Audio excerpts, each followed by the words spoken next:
Che dire, per il Veneto oggi è una grande delusione perché non solo le parole molto dure del presidente Zaia che condivido pienamente,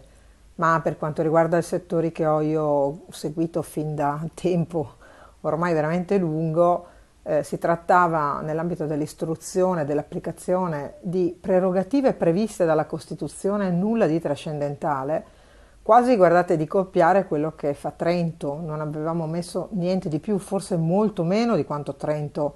ha, eppure a Trento è stato permesso ed è giusto che sia così, è un buon modello organizzativo, era quello che volevamo noi. Abbiamo costruito un dossier molto articolato, molto ben argomentato, non c'era nessun tentativo di rompere un sistema unitario dell'istruzione che veniva assolutamente fatto salvo, ma certamente di organizzare meglio, di avere una programmazione più attinente al territorio, alle sue peculiarità, alla coincidenza tra i distretti produttivi, i distretti formativi, avere una possibilità di avere meno precari perché organizzati meglio, più vicini alle esigenze di un territorio molto diversificato.